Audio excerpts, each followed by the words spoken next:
Hello, my friends. This is John from Coins, RPGs, and more. And in today's video, I'm going to talk about a system that I mentioned previously, which is I want to give a little more time to. And it's a system that I dearly personally enjoy. It's actually become one of my favorite independent role-playing systems ever. And there's a lot to it. So let's get started, shall we? The system I'm going to talk about is the Cypher system by Monte Cook Games. Now, the Cypher system started life as Numenera, to my knowledge. And first edition Numenera was out for a few years, pretty popular, and I think they also released a system called The Strange, and that was kind of neat because that was sort of a dimension hopping game where you played agents who transitioned from one dimension to another, trying to either save the alternate dimension or save your own dimension by taking something from the alternate dimension, things like that. It was very Stargate-esque in my mind, just with dimensional travel instead of planet-wide travel, and I thought it was really neat. But for me, Numenera was my introduction to this game system, and from Numenera, I became obsessed with the Cypher system, the rules, for several reasons. Now, I'm going to start this off by doing a brief overview of why the rules are cool. So, Cypher system character creation is done by writing a sentence. You write a sentence that could be Bricks is a strong warrior who performs feats of strength. That's your character. And that is it's kind of a redundant sentence in a way, but it is a sentence you can write, and that is the basis of your character. All the rules that you need kind of flow off of the choices of the words that make up the sentence. You could also say that Satine is a charismatic expert who melds flesh and stone. Oh, melds flesh and steel is the one, actually. I think melds flesh and stone is similar, but excuse me.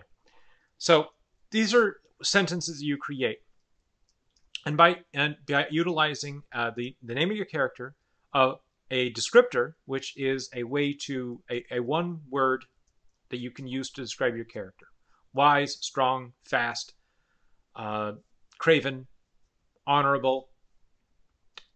There's a bunch. There's lots of different words. And then you choose a sort of a type, or it's kind of like their class, basically. You choose that, and those in Cypher system come in flavors of warriors, experts, adepts, speakers. I think there's also explorers. Anyway, I might be mixing the explorer and the expert together.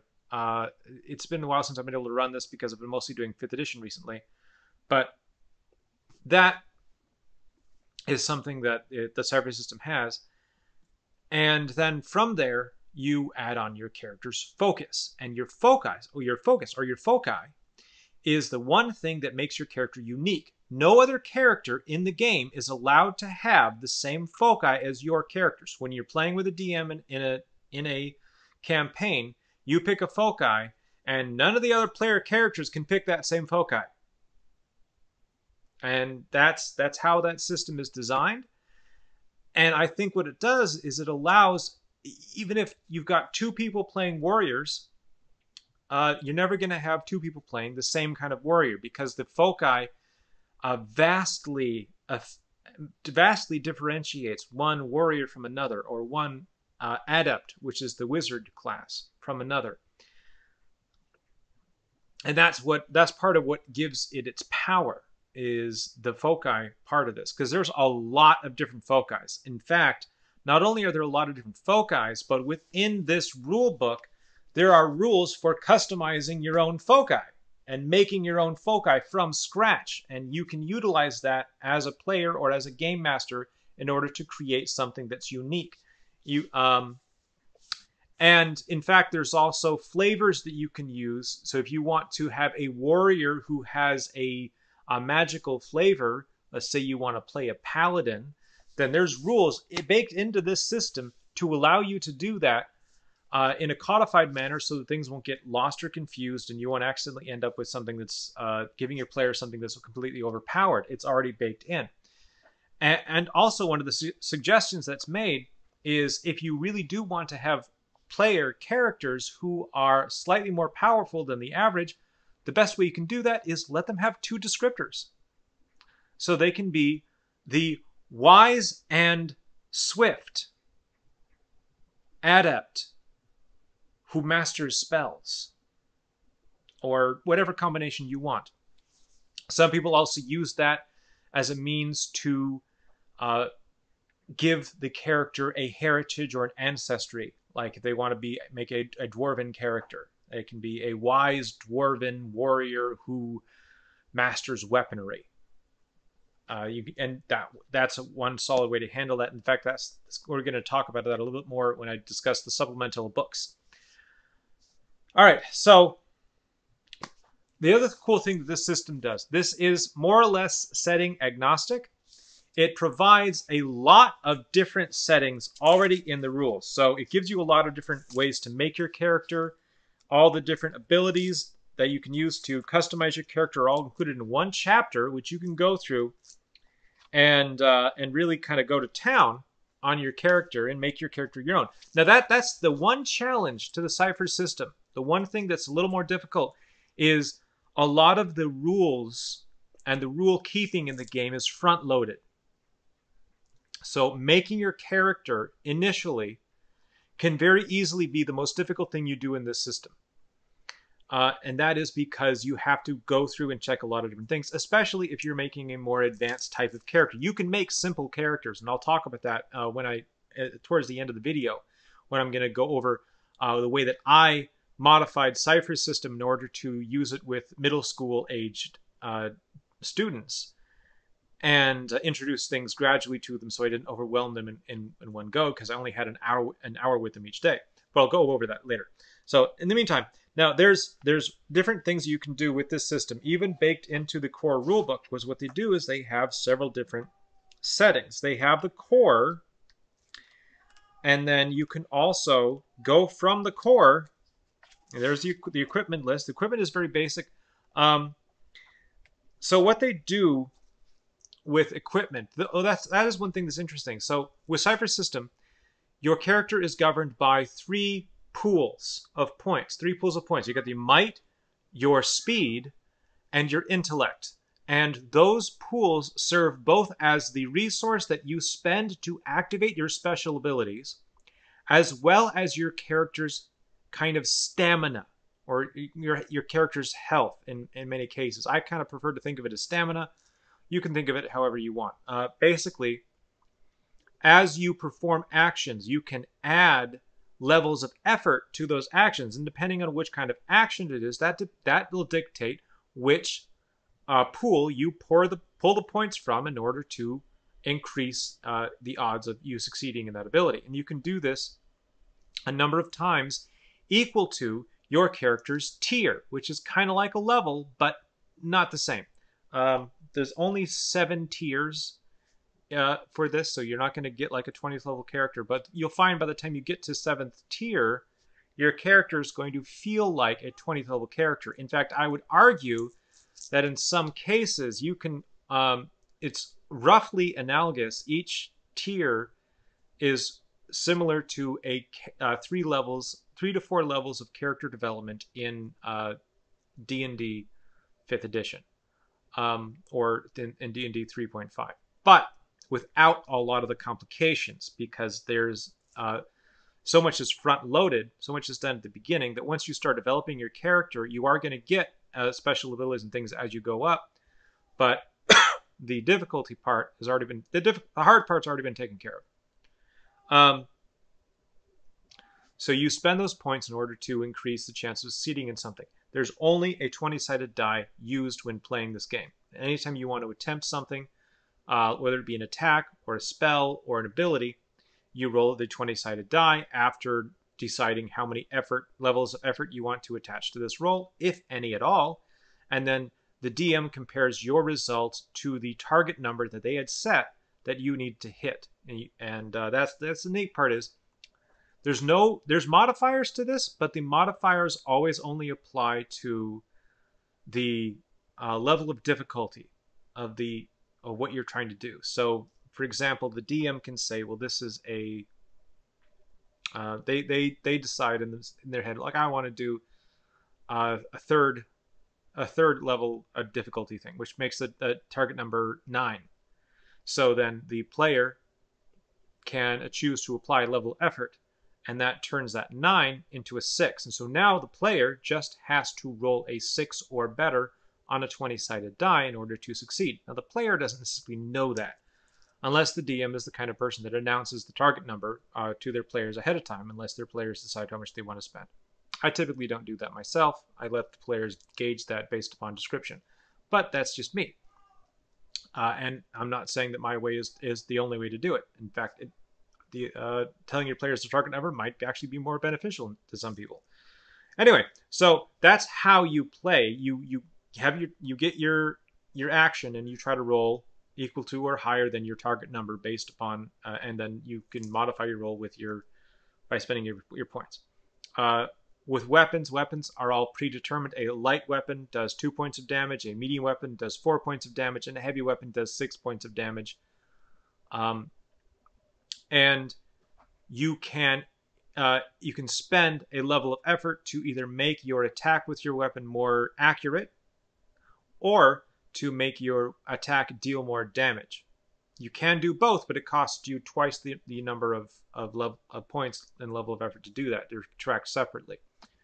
The other thing that you do in this game is, because all the roles are kind of player facing in a sense. So what that means for the Cypher system is, if you wish to attack a monster, then you roll for your attack. But when it's the monster's turn and they choose to attack you, you roll for your defense against that monster's attack. And the DM never rolls any dice, at least they shouldn't. And that is so that the focus of the game is strictly on the player's actions. Even when it's not your turn, you still are going to be the one who gets to react to things going on around you. Excuse me. And thus, you don't really get to check out. There's no chance to kind of check out during a game of Cypher system, because it's all connected. And you're involved in all of it. And the DM tells a story, but you're the one who has to make all the decisions about reactions and things. I like this a lot better than how the typical D&D style game handles things. I've experimented with some ways of trying to do this with an OSR game. I haven't found one that works right for me yet, but I'm still looking, and there's a system that I have on order that should arrive in the next couple of days that purports to do this. So when I get a chance to read that system, I'll let you know how it worked. Anyway, so that's how the rules work in a nutshell. Within the Cypher system rulebook, there are several different genres that are already pre-programmed that you can kind of jump into right away. There's one for fantasy. There's one for science fiction. There's one for, I believe it's post-apocalypse. And then there's a horror kind of pre-designed setting. And you can jump into, great, modern day. There's the modern day one. See if I can come over. See, science fiction. Yep. Okay. Got that right. Horror. Romance. Okay, I forgot about that one. That's not a very long one, though. It's only about 2 pages of information. So I'll give that a bigger read at some point, because I kind of like having I've enjoyed, as I've gotten older, including things like romance into games a bit more, because as long as you've got players that can be mature about it and handle it, adding love and hate into the games can be a powerful tool in order to motivate players to do awesome things. And sometimes it's also kind of fun to play a game where you're not fighting for the end of the world. You're not fighting for to prevent the destruction of the city. The purpose of the game is to play out something that there might not be any fighting at all, but it's skill checks, it's careful thought, it's social interactions, and you know, like a Sherlock Holmes kind of thing, where maybe there's an occasional fight, but really the focus is on being an interesting character. And I've gotten more interested in games like that, so that's more interesting to me now that I've re-seen this. Superheroes. I'm not big into superheroes, but there's a post-apocalyptic one. Excuse me. I'm not big into superheroes, but I don't have anything against it either. Fairy tales. If you want a fairy tale, different than fantasy. Fantasy kind of focuses heavy on the magic and being a fighter, or being a wizard, being a paladin, being something that exists in our typical fantasy tales, being Tolkien-esque. Whereas fairy tale is something that's much more akin to those fairy tales that we learned about when we were younger, like Alice in Wonderland I think that would classify as a fairy tale as far as Cypher system is concerned, and it's all about whimsical things that maybe don't quite make sense. Things like a game where everyone lives on a giant tree, and the tree can talk to you, and it tells you about what's going on, and your job is, as one of the tree folk, is to take care of anything that threatens the tree. And that's what fairy tale can do. It can make that whimsical stuff where maybe there's not a lot of combat necessarily, or the combat is kind of cutesy, but it's more about problem solving and puzzling and stuff like that. Or it's all about exploring the strangeness of fairy tales. And then you can also do historical. There's a section on historical gaming. If you want to play a more historical style of, say, Pirates of the Caribbean, you're covered here. In fact, there's actually one of the foci is sailed beneath the Jolly Roger. So if you want to play a pirate, you got pirates here. If you want to do something that's more World War II based, you can do that. You can do weird War II kind of scenarios using Cypher's system, and it won't. The system is built to handle it. No problem. There's a whole game mastering section where they talk about how to create monsters. They have a bunch of monsters in there. The art is amazing. This beautiful art. That's one thing. That's the other thing I love about Cypher's system is throughout all of Monte Cook Games products, so far everything I've found has been full art and full color art, I should say. And it's always just been, great. The art has been great. Now, some of it, maybe not all of it has been perfect, and some of it's kind of reused. They reuse it from one book to another, things like that. But it's always interesting. It's always evocative, and it's one of my favorite things about the system is the art, because the art really speaks to what message they're trying to give with their system. The art is married to the idea of the system, and the idea that these are the same creatures that we already know, but they're a little different. So there's a lot of that kind of stuff. And then there's tips for the usual section at the end of the book about how to run the game. So this is the main core rulebook. It's big, it's heavy. There's a lot here. The only negative thing I could say about this is they've done a lot of work to cross-reference and index a lot of the stuff in here. And in order to make that work, all of the abilities that all of the different character types have access to are all in one section, and they're all alphabetically ordered in this version of the game. Previous edition of the game had everything kind of each character type had all the abilities listed under its type. So it was easy to find, and some of it was redundant because the abilities were listed 2-3 times each. No, 2-3 times in the book because they were two or three different characters had the same abilities. But this book did away with that, and by doing so, we're able to fit more information into it. It's like a lot of the different setting options and giving you rules and suggestions for how to play in those settings and how to modify the base system to make that work.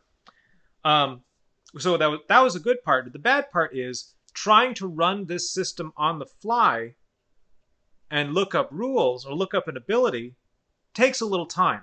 It's not an instantaneous process, and if you're used to that, if you're used to looking up rules, like for example, if you play a lot of D&D, and you're used to, like, I got, what does that feat do? Let me grab this book, or oh, it's not in this book, let's get the other one, and checking that, and that's just part of how you play. Then you're not out anything. You're going to be having the same experience here, just it's going to be a little more streamlined because it's all in one book. But if you're like me and you've been playing a lot of OSR stuff where there's not a whole lot of need to check the book in the middle of sessions, and you kind of like to get that flow going where you don't want to be interrupted by anything because you're in the middle of the game, middle of the session, you don't want to lose that sense of verisimilitude and the sense of urgency in the moment. That can be a little more of a pain. But anyway, that is really the only criticism I have for this book, because it's a gorgeous book. It's thick. It's got all the information you need. It's well laid out. The print size is a good size to be able to be read with your eyeglasses. I don't see any problems with this. There's no cases that I remember or that I encounter while looking through this again where information is hidden behind images. And there's sidebars that will give you page number references in order to check things or compare and contrast when abilities are mentioned on a page. It's indexed really well. The PDFs are indexed even better. And some of those, they turn these sidebars into actual links where you can click on it and then it will take you to that page and you can get that information. So the PDFs for this are fantastic. If you're going to use this with online play, I highly recommend getting the PDFs. But the book itself is still my preferred way to encounter the system and read it, is on the book. All right. Next, I'm going to talk about something that is amazing for the Cypher system. And that is this monster. Wow. Okay. Patolus.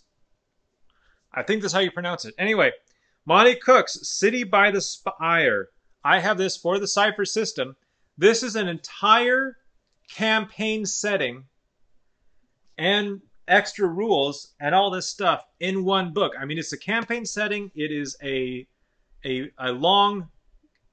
actual campaign, as well as a bunch of supplementary materials, all in one book. You can run everything with just this and the Cypher system core rulebook, and you'll never miss having other material. There's so much here. It's amazing. It's massive.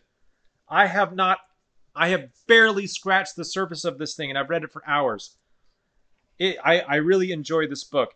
Now, another reason why I enjoy this book is because there's maps galore in this book. There's maps, and the art is very evocative. It's very fun. Yes, it is in many ways a recreation of the Patolus from, I believe it was 3.0 or 3.5 era.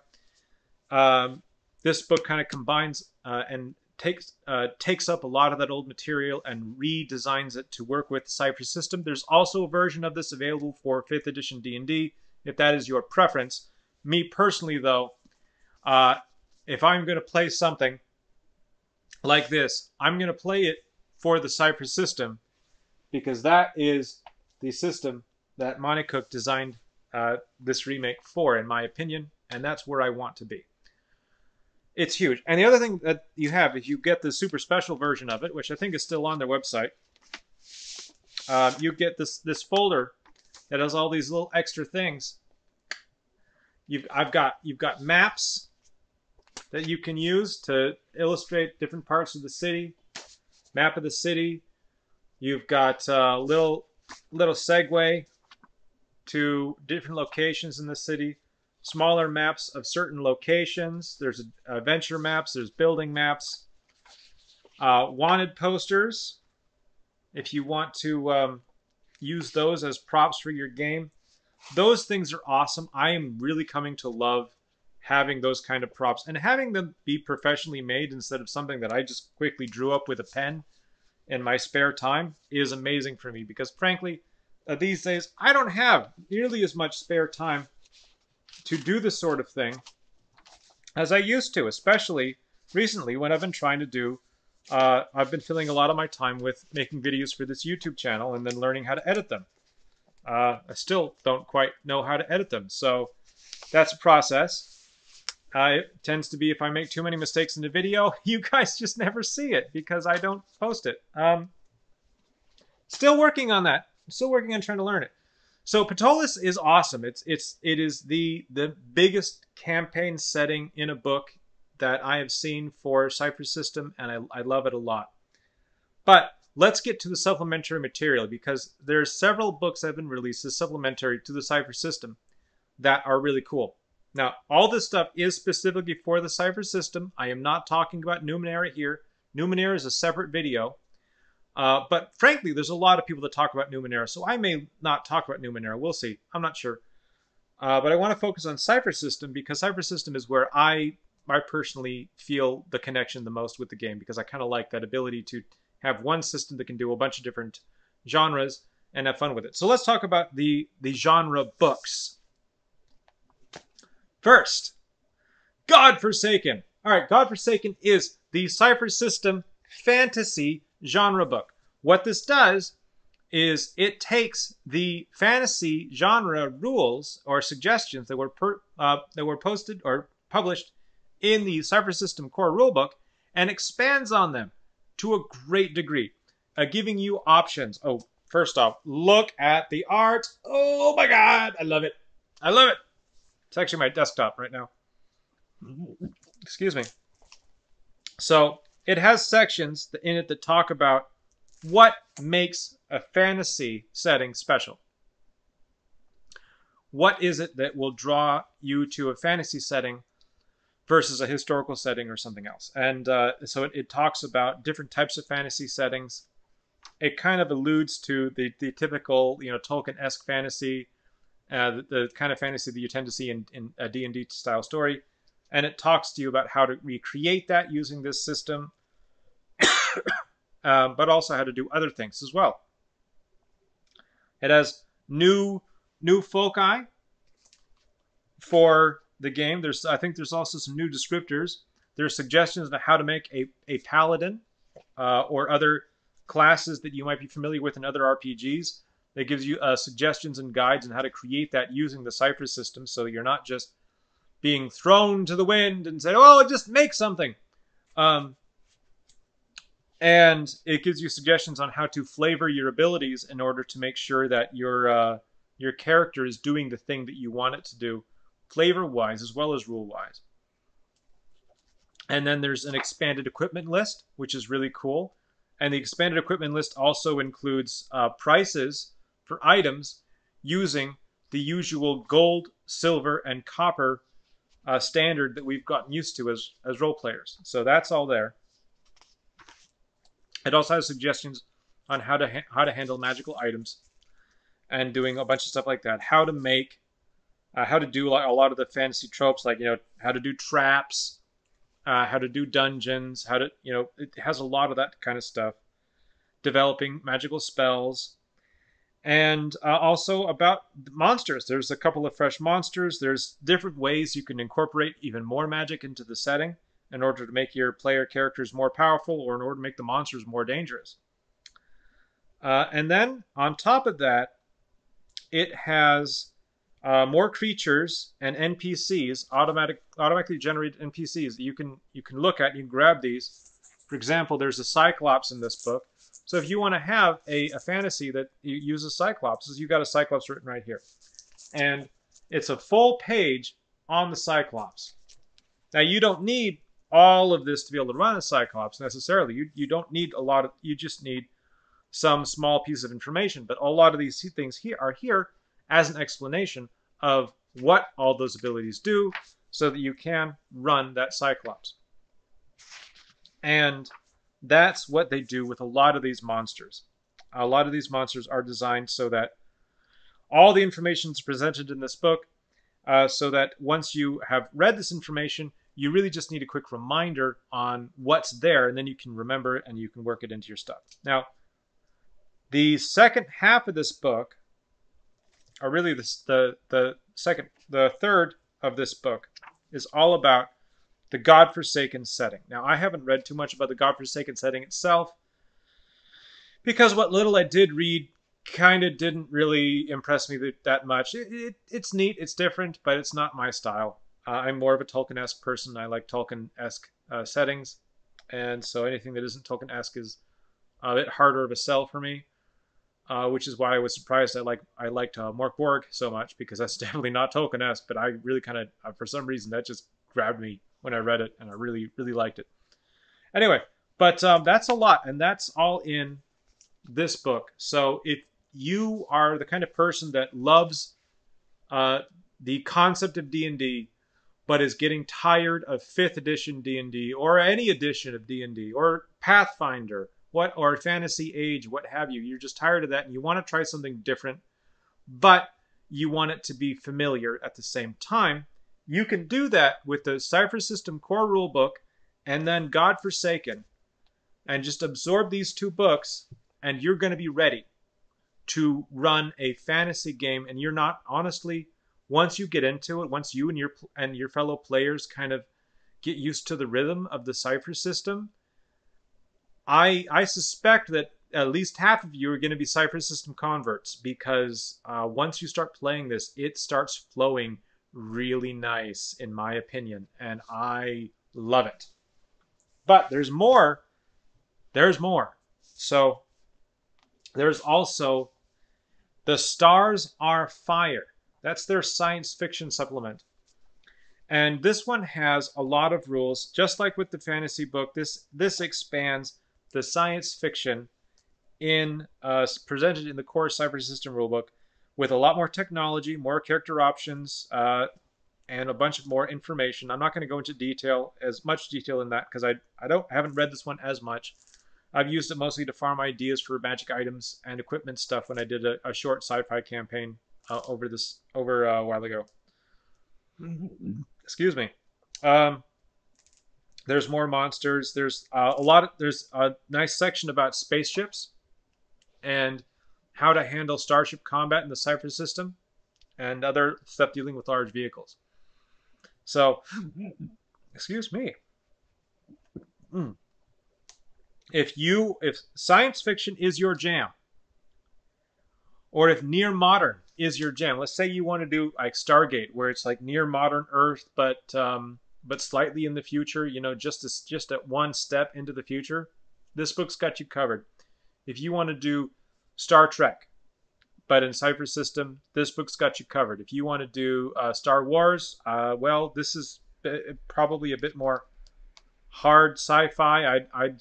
I'd say probably this with a mixture of Godforsaken, and you're good for Star Wars. Same with most other genres of science fiction. The Expanse. The Expanse is so hard sci-fi, I probably wouldn't use Cypher System to run it. But then again, if I give this book more of a read, maybe I'll find something in there that makes me say, oh, I can do that. But that one, there's actually a version of, I think it's the Age system that is for the Expanse, and so I'd actually recommend using that system for that series, if that's what you want to do. Kind of like if you want to play Babylon 5, then you should use the Babylon 5 RPG, because it really does the best job. So, but anyway, so if you're just looking for generic science fiction, you want to flavor it off of something, then The Stars Are Fire, plus the Cypher System core rulebook, and you're good to go for years and years worth of campaign stuff without ever buying another book if you're creative, and that's wonderful. Now here's one. This is a bit different. This book is We're All Mad Here.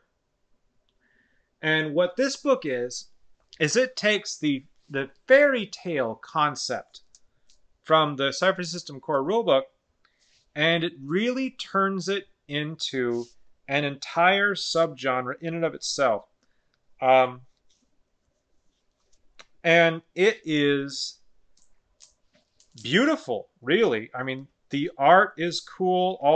Each one of the sections of the book has these really neat color-coded page borders. I'm not normally a fan of page borders, and I'll say that I'm not entirely a fan of them here either. I just think that they are they're fancy for the sake of fancy, and that kind of rubs me the wrong way. but I also know that that's me and I'm unique. So maybe I need to, not be so worried about it. But I'm really not, because in this book I enjoy it. I think it's fun.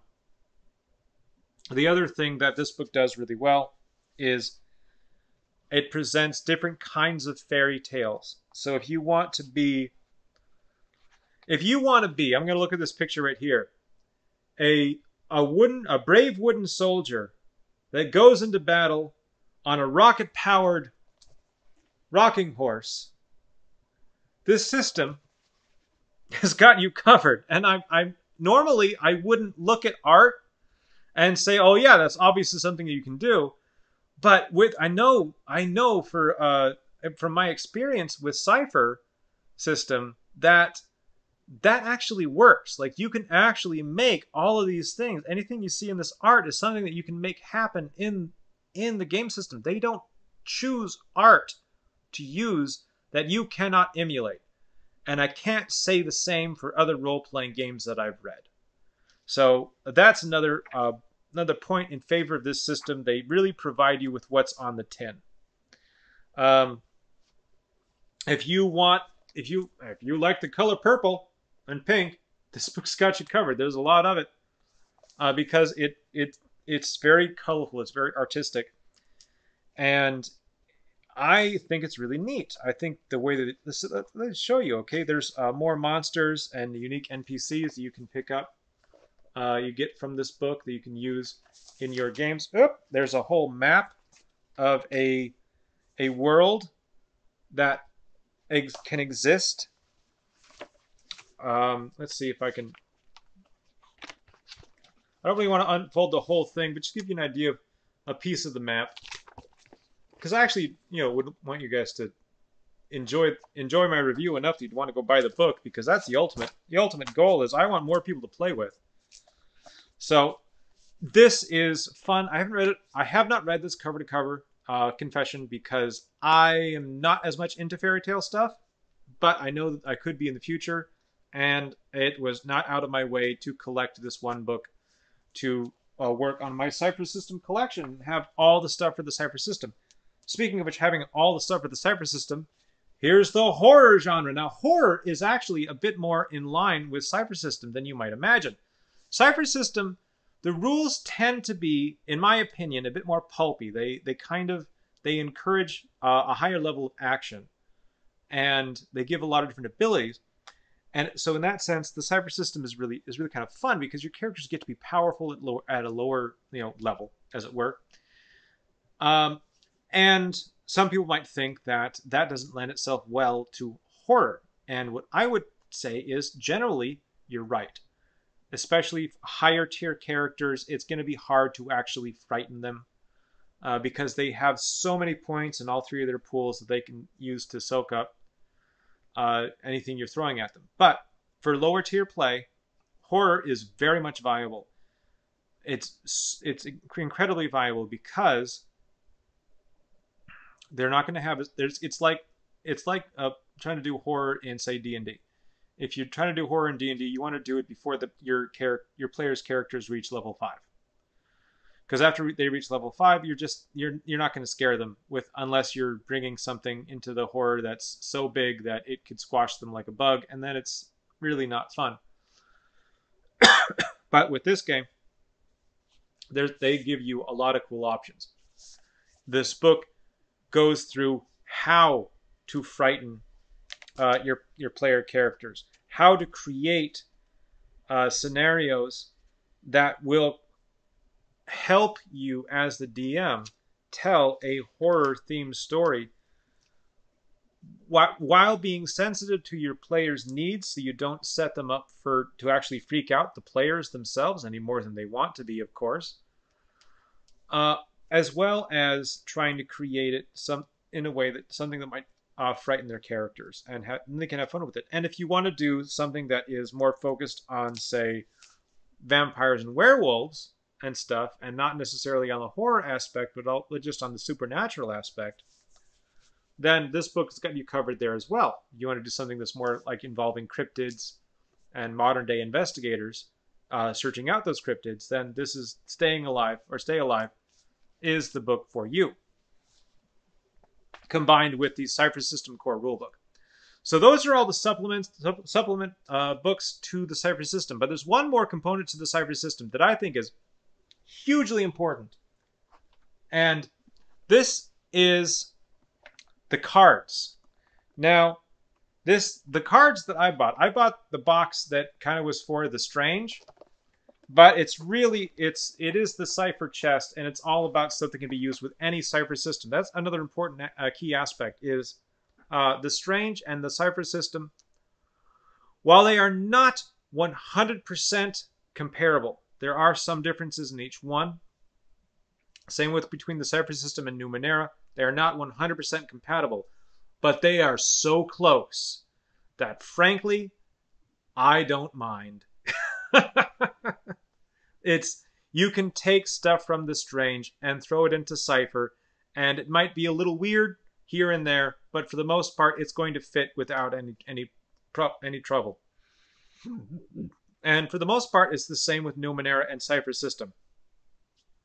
And now the only thing that might be a little different is the modern day Numenera, or the second edition Numenera, has a lot more information in it about building settlements, and there's a lot of classes there's some classes that revolve around building settlements, building technology, and stuff like that. And that's a little harder to work into Cypher system without having the rules for those things in Numenera. So that's not as compatible, but I'm sure that a smart game master could make it work. Now, the cards, anyway, let's get back to the topic at hand. These cards make a big difference for me in playing the game. And the parts that make the most difference, I will take those cards out, hopefully without making a mess, so I don't have to clean it, and try to demonstrate for you why they're cool and why I love them. So, let's see. I got... Oopsie. Where is... Okay, that's the one I wanted. All right. So first there is the Npc Deck. And the Npc Deck, what it does is it is a deck of cards that you can draw from anytime you need an NPC in a game that you didn't think you were going to need. Let's say your players decided to surprise you by saying, "Oh, we're gonna walk into that store," and it's not the one that you had prepared for. It's just when you had mentioned off the cuff, because you're like, "Oh yeah, there's like a bakery, there's a brewery, there's a farm and goods store, and then there's that restaurant you guys are looking for because it's the one that the mob boss told you to meet at." And then they say, "Great, we're going to the bakery." Like, what? Okay. And you reach in as the DM and you draw a card off the top of this deck, and suddenly you've got your baker, and your baker is Clara Minton. Their appearance is spindly, their demeanor is tactful, their personality is scholarly, and the modifications to their character would be they are academic and research-related tasks at +2 levels, which means, so this person is very interesting that they're a baker. Maybe they're a college student. Maybe they used to be a professor, and being a baker is their retirement job. You can make it any way you want. But this person is the person they meet behind the counter. Oh, and the last thing is distinguishing feature or item. They smoke a curved pipe. Well, that's interesting. I don't know if I'd keep that one.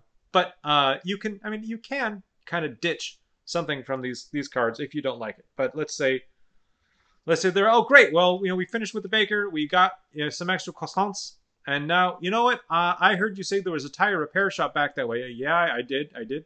Well, I think we need a spare tire for our truck. Why? You haven't needed one yet. Yeah, I think we need one now because we're going to leave soon. I don't want the DM to kind of dick us over.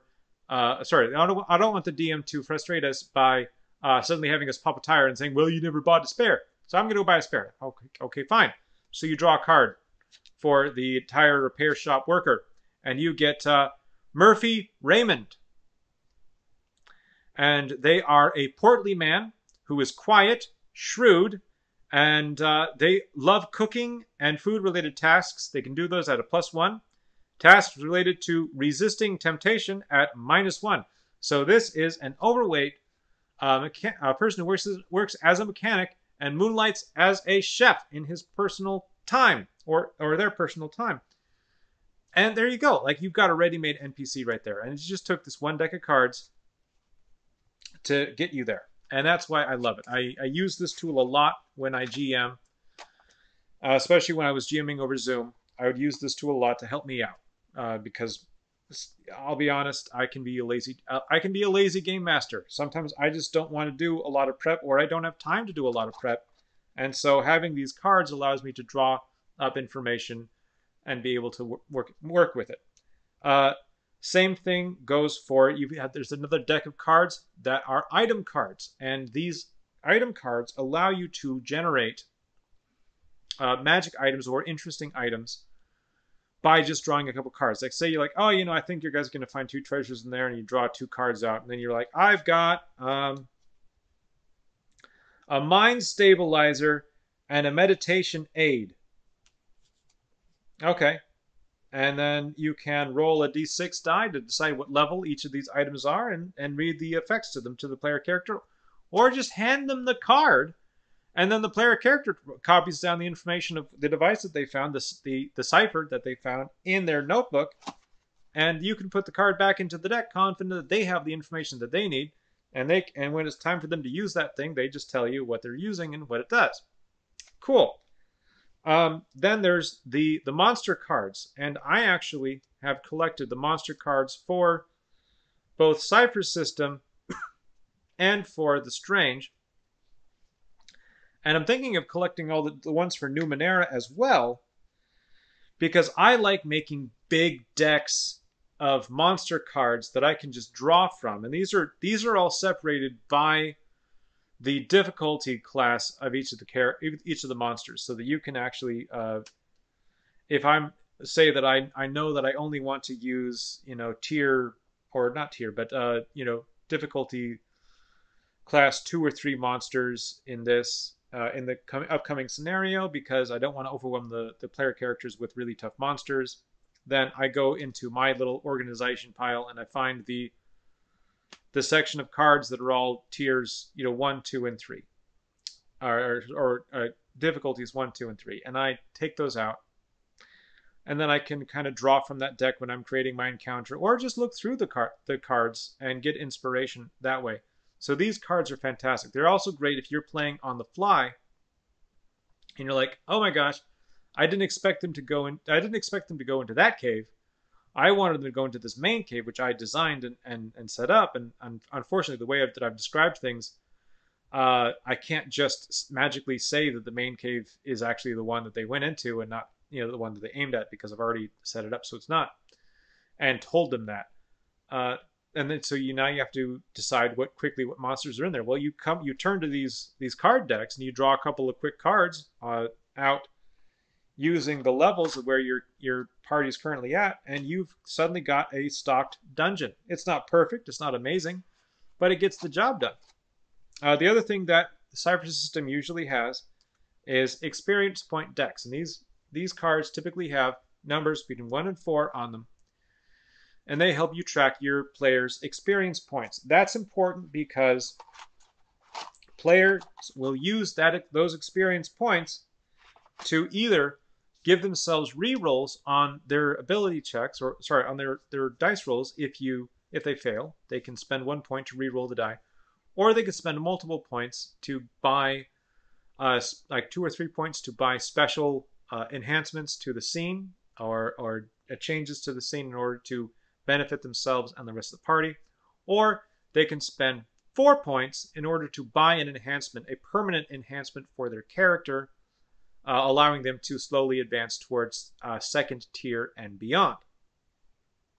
That experience point system is one of the reasons why I really like Cypher, because it allows you, as a GM, you can actually have a long drawn-out campaign, especially if you use and utilize all of the things that player characters can spend their experience points on, because then they have to decide, is it worth it to save these points to buy that level up when I might need to spend them now in order for my character to survive?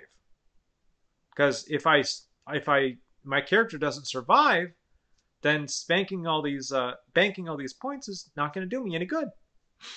So that's part of the experience point decks, and that's where these decks can be important, because they allow you to kind of, you hand the players their cards and they hold those things. Now, in some games that I've run, I've replaced the cards with plastic gold coins, like tokens, so that people can hold those in their hand and really play with them and stuff like that. And it's a whole tactile experience, because I kind of thought that was fun. But you know, that's one thing. I still like the decks. Lastly, this is the asset deck, this green one right here. And what this does is it allows you to deal out these special abilities. This is actually not something that is codified too well in the Cypher system main rulebook.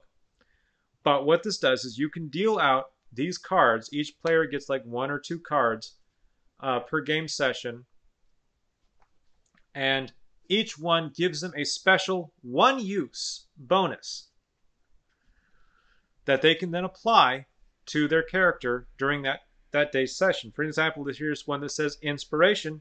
You've got an idea for making something. The difficulty of any crafting task is decreased by 1 step.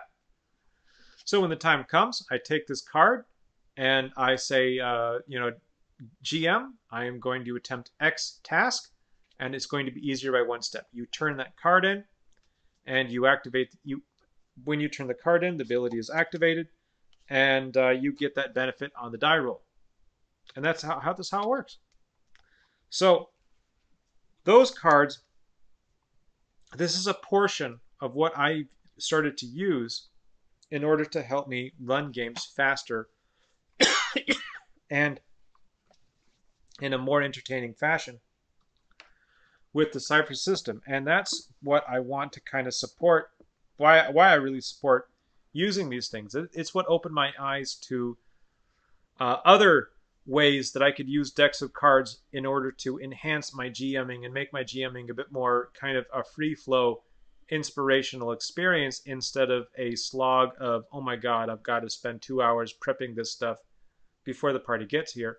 I get out these decks of cards and I can do my prep in much faster. I can do my prep in about probably what it used to take me 2 hours, I can get done in an hour. It cuts the time in half by having all this stuff pre-done on these cards. Sometimes it cuts the time in half, in more than just half. Sometimes I can get this stuff done in a quarter of an hour. But I usually try not to do it that fast, because that's still, there's other things that need to get done. So that's an introduction to the Cypher system itself and what is available in the Cypher system and why I think it's awesome. Thank you for coming with me on this journey. I hope you have a wonderful day. I really highly support the Cypher system game itself. I hope that more people come to play it. If you have questions, feel free to post them in the comment section below, and I'll do my best to answer them, or I will try to direct you towards those who will know the answer, because maybe I don't. I am not claiming to be a guru or a master in this. I simply enjoy it, and I want to share my enjoyment. I hope you all have a wonderful day. Thank you for stopping by, and peace be with you. Bye-bye.